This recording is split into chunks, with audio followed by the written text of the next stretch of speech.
appreciate your cause, and we're going to back you up on this, and we're going to come run Hollywood. It gives you a little wind at your back for Hollywood, Florida, too, doesn't it? Of course. From here on out. Of course. To, yeah. I mean, in all the events, the next Hollywood for next year, you know, because there'll be better planning that's going to go into it. Once we know how this thing is going to go down on Saturday. Yes, you know, oh man, there's been so much that I've dealt with over the last 9 months. That's a whole nother story in itself.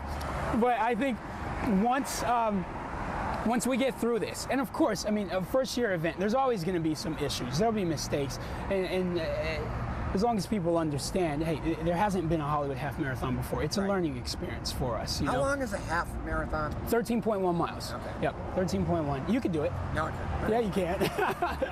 That was a quick no, I can't. You can push me. All right. Can you push me? I can push you in a wheelchair. And where do I know where the route is?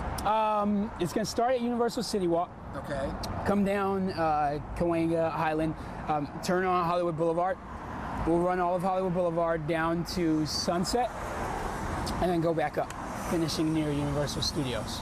Yeah, so it's a cool course. And how can people still become a part of this? Are the runners all signed up, or can you still run? The 5K, 10K has sold out.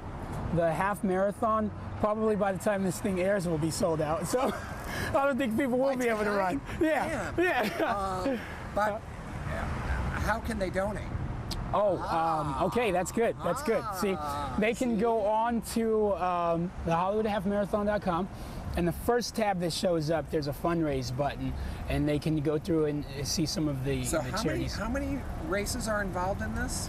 Right now, it's... Did you say 3? Yes. Did you say 3? Oh, yeah. Well, there's the half marathon, then there's the 5K and 10K, the Hollywood 5K, 10K, and then there's a kids run, too. You know, and so... And most of those are sold out as far as runners registration? Yeah. Oh, and there's an elite wheelchair division, too. Good. Yes. God. Oh, I know. I've taken on a lot for a first year event, but what you want to include as many. Everyone. As a dad, I need my kids to run. You know, kids need to stay fit too. You can't have mom and dad out running and nothing for the kids. You know, but then you also need that wheelchair division, because you want everyone to be able to participate. You want the people who can't run 13.1 miles, like yourself. You want them to be. You want them. A little secret. You want them to be able to run the 5K or 10K. So I forgot to ask you this question. I want to ask you this question too. As a dad, yes, with healthy, good-looking, well-behaved, almost too well-behaved, kind of scary kids, you light one out, dude. Battery right here. Oh. I thought that was the wrap it up light. Wow. No. Got another one? Can you adjust so we can see him? Yeah, go ahead. Cool. You must think. Well, let me.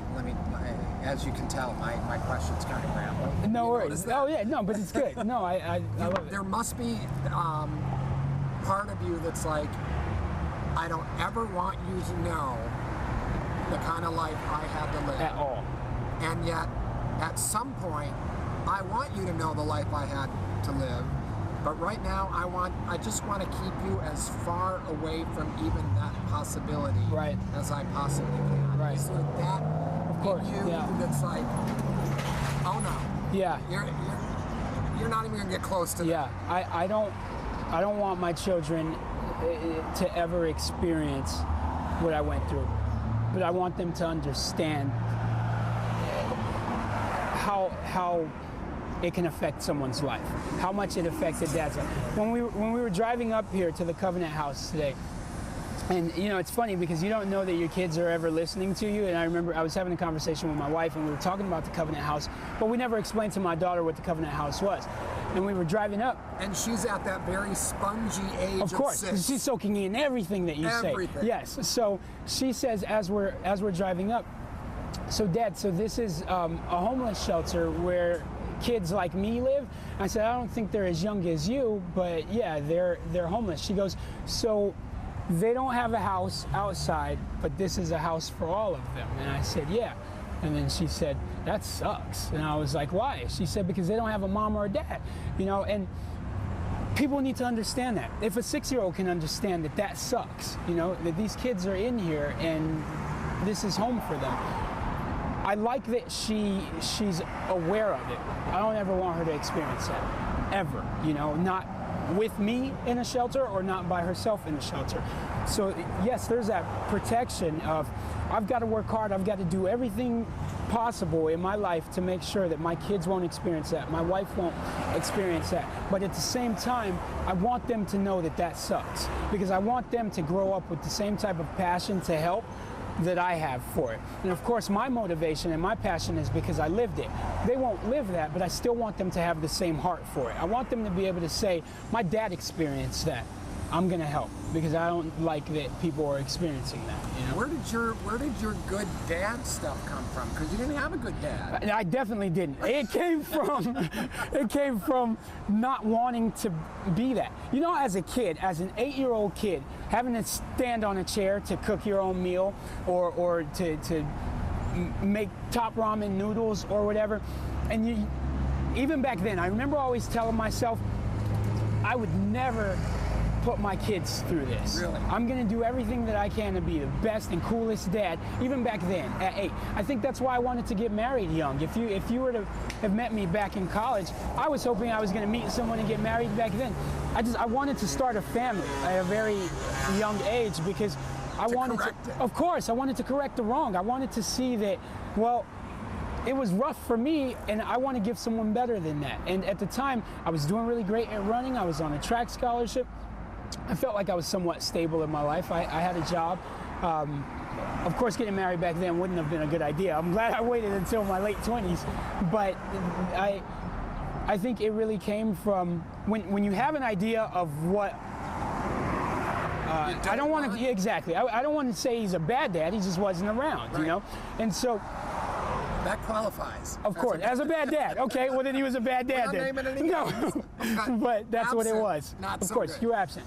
And so, by him not being in my life, I knew what I didn't want for my kids. I knew that, okay, as long as I'm the opposite of what he did, then I'll be a good dad. And that was all it took, you know? It's like, let me go down the list of don'ts. Exactly. And I'm good. And there we go, you know, because I had a great mother, and that's what really helped me through life, is that my mom, you know, she worked very hard to provide for her 5 kids. I don't even think she had to take all 5 of us, but she knew that they're better off with me struggling than to be with dad, you know, or to be left with an aunt or an uncle. So I really feel like she sacrificed herself to take care of her 5 kids and make sure that we were provided for, you know. And so to be at this point now where I can say, thanks, Mom, and everything that you instilled in me to do right, I'm doing it, you know. And I never went to jail.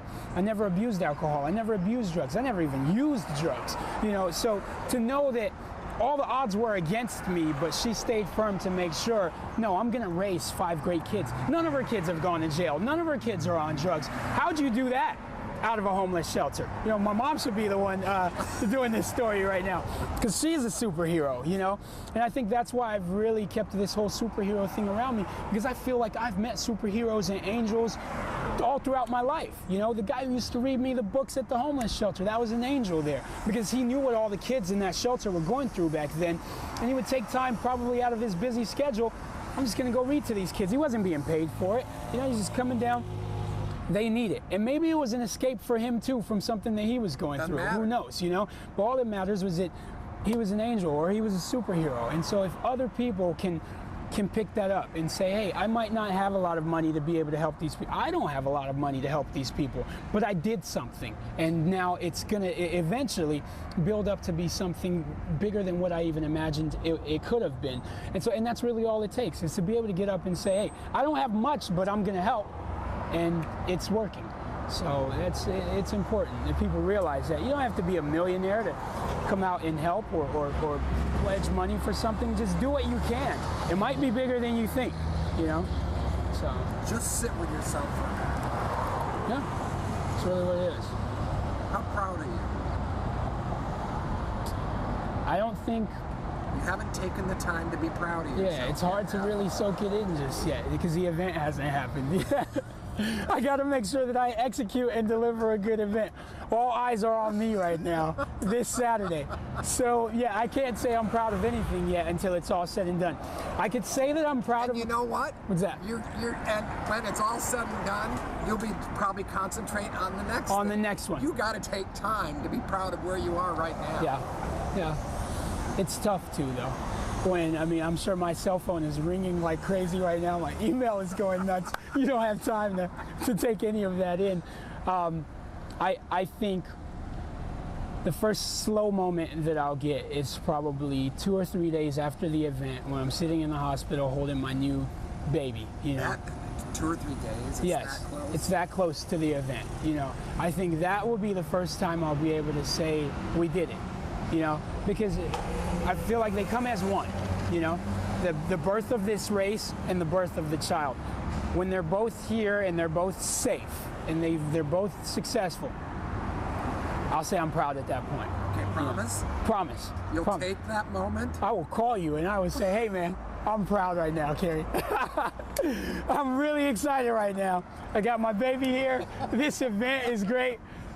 I'm happy right now, and I think that'd be a proud moment. I'm gonna call you. I'm gonna call Steve. NBC is gonna know that Ken is proud right now that he pulled this thing off. So, excellent job. Thank you. Cool. Thank you. We have a documentary, but it's so good.